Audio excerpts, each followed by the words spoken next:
नमस्कार. एक्सप्रेस महाराष्ट्र न्यूजमध्ये सर्वांचं स्वागत आहे.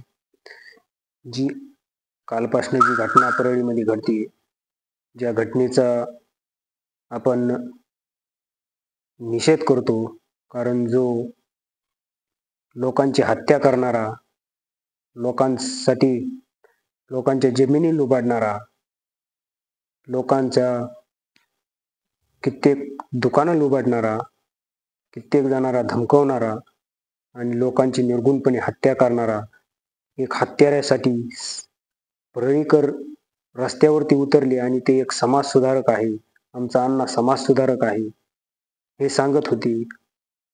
परंतु जी वाल्मिक कराड यांची पत्नी, जी वाल्मिक अण्णा माझा पती निर्दोष आहे, माझा पती निर्दोष आहे, म्हणजे मला त्यांना एक सवाल आहे, जर तुमचा पती निर्दोष आहे तर मग तुमचा पती जवळजवळ इतक्या दिवस फरार का होता? पोलिसांपासून तोंड दडवीत का होता? पुण्याला जाऊन लपून बसण्याची गरज काय होती?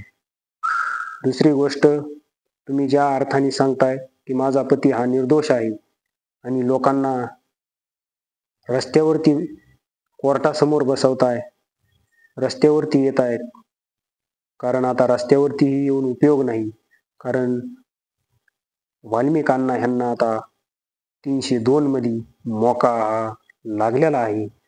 म्हणजेच पहिले 7 आरोपींना लागला होता, आता हे 8वा आरोपी आहे, यांनाही लागलेला आहे. मेन सूत्रधार यांचा लागलेला आहे, पण त्याच्यापेक्षाही वरचा मेन सूत्रधार आणि बाकी त्या मेन सूत्रधाराचे कुठेतरी धागेदोरे लागतायत का, हे सरकारने आता चेक करणं गरजेचं आहे.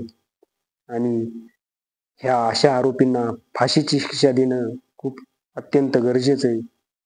जन्मठेप किंवा फाशीची शिक्षा देणं गरजेचं आहे. परंतु एवढं होत असताना एक प्रश्न पडतो की एक लोकांची हत्या करणारा, लोकांची जमिनी लुबाडणारा आणि लोकांच्या दुकानं लुबाडणारा, लोकांना धमकवणारा, राखीचं रॅकेट चालवणारा, असा जर वाल्मिक हा जर समाजसुधारक होत असेल, तर मग समाजसुधारक मधला एक गुंडा हा समाजसुधारक आहे. म्हणजे परळी हे गुंडांना समाजसुधारक म्हणते. त्यांच्या सांगण्यावरनं असं दिसत आहे की एक गुंड हा आमचा समाजसुधारक आहे.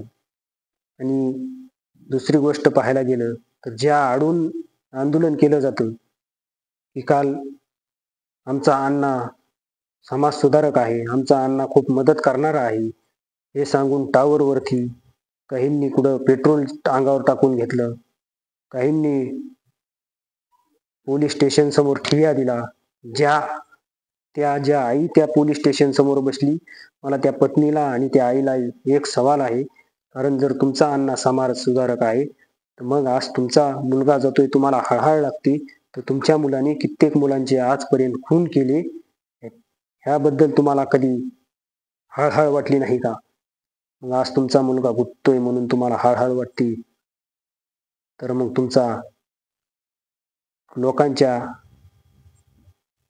ह्या दुपारा जर निर्गुणपणे खून करत असेल तुमचा अण्णा, तर मग त्यावेळेला तुम्हाला तुमचा अण्णा काय बाहेर दिवे लावतोय हे तुम्हाला पाहायला मिळालं नाही का, दिसलं नाही का? कारण तुमच्या अण्णाने कित्येक जणांचे संसार उजाडले, कित्येक जणांचं वाटोळं केलं.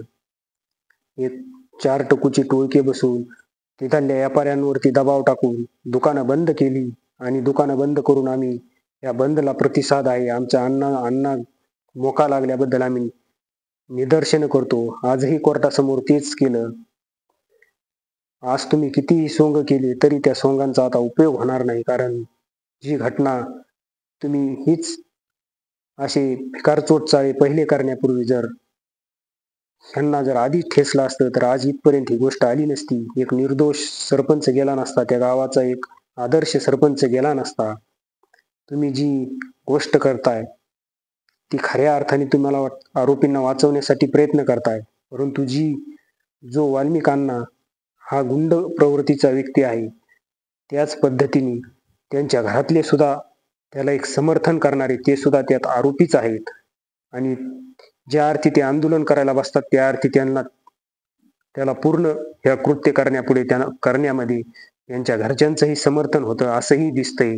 तुम्ही कुठं सुरेश धस अण्णा यांच्या यांच्या फोटोला जोडे मारता, कुठं जरांगे पाटलांच्या फोटोला जोडे मारता, तुम्ही कुठं त्या दमानी अंजलीताई यांच्या फोटोला जोडे मारता, कुठे संदीप क्षीरसागर यांच्या फोटोला जोडे मारता. कारण तुमचं सत्य बाहेर आलं. कारण जर सत्यच बाहेर आलं नसतं, आज कित्येक जणांचे संसार उजळले असते. हे संसार उजळणारे संसार कुठंतरी ह्या खऱ्या अर्थाने आज ह्या देशमुख कुटुंबियाचा एक माणूस गेला ते तर सर्वात जास्त दुःखच आहे. परंतु त्यांच्यामुळे आज कुठंतरी अनेक जणांचे संसार उद्ध्वस्त झाले. हे मात्र खूप वाईट आहे.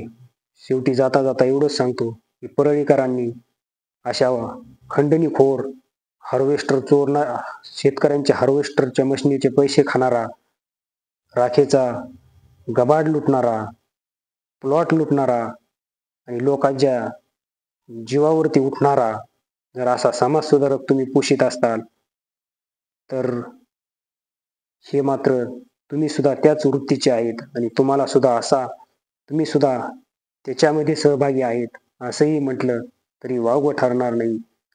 एवढं बोलतो आणि थांबतो. असे गुंडगिरी प्रवृत्तीचे असे भंगार लोक पोसवण्यापेक्षा एक चांगल्या पद्धतीचा आणि इमानदार व्यक्ती याच्या पाठीमागे उभा राहा, तुमचं कौतुक होईल. परंतु आणखी एक गोष्ट मात्र खेदजनक आहे की जी वाल्मिक कराड यांची पत्नी वाल्मिक कराडावरती मोका लागला.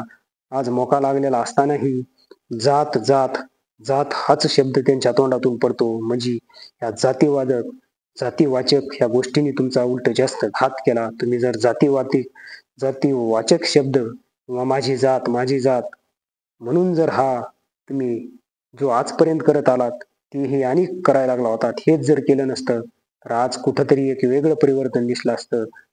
आणि जर आपली जात म्हणून जर तुम्ही हिणवत असताल तर हे खूप मोठं खेदजनक आहे.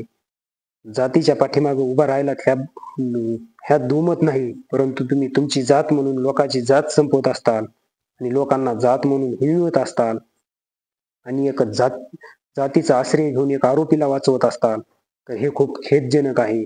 एक आरोपीला वाचवण्यासाठी किंवा तुमच्या घरातील लोकांना आमदार मंत्री करण्यासाठी एका जातीचा तुम्ही आश्रय घेता, हे मात्र खूप खेदजनक आहे. अशांना फाशीच नाही, जन्मठेप किंवा फाशी हे होणं गरजेचं आहे आणि याची जन्मठेप आणि फाशी झालीच पाहिजे. एवढं बोलतो आणि थांबतो. जय हिंद, जय शिवराय.